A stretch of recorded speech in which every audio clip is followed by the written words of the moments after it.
Terima kasih sudah melihat tayangan video yang dimana kita akan belajar bersama-sama tentang satu materi.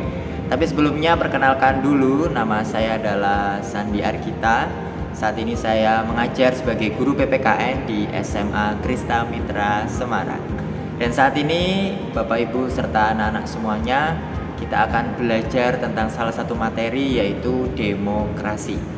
Demokrasi diambil dari dua kata, yaitu demos dan kratos, di mana arti kata demos adalah rakyat, sedangkan kratos itu adalah pemerintahan. Jadi secara garis besar, demokrasi itu menurut Abraham Lincoln adalah pemerintahan dari rakyat, oleh rakyat, dan untuk rakyat.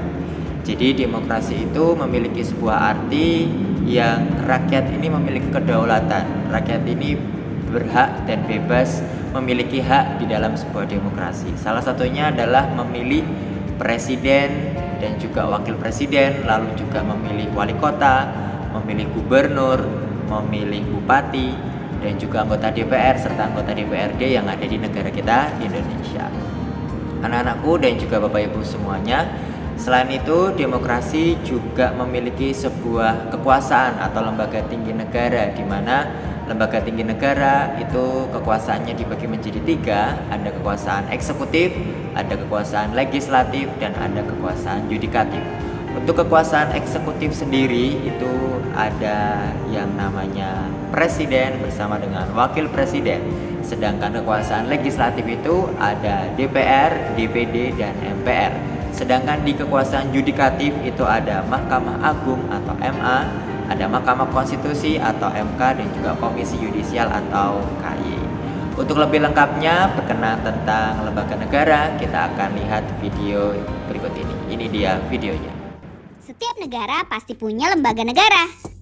Lembaga negara ini bertugas untuk mengatur negara dan menjalankan pemerintahan.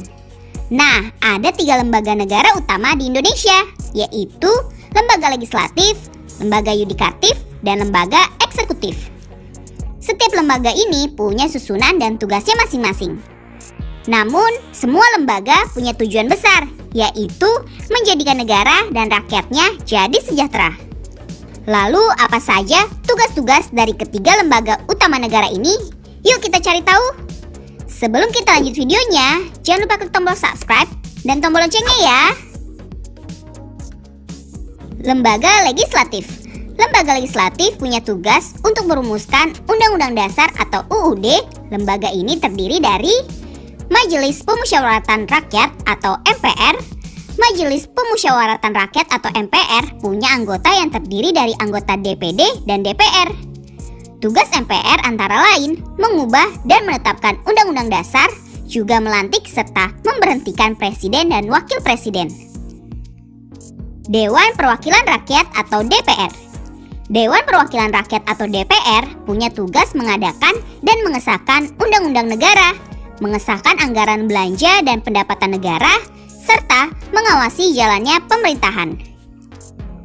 Dewan Perwakilan Daerah atau DPD. Dewan Perwakilan Daerah atau DPD mempunyai tugas mengajukan RUU atau rancangan undang-undang kepada DPR, lalu ikut membahas RUU dan melakukan pengawasan pelaksanaan RUU. Lembaga yudikatif. Lembaga yudikatif punya tugas untuk menyelenggarakan peradilan untuk menegakkan hukum dan keadilan. Lembaga ini terdiri dari Mahkamah Agung atau MA. Mahkamah Agung atau MA punya tugas untuk melaksanakan kekuasaan kehakiman paling tinggi.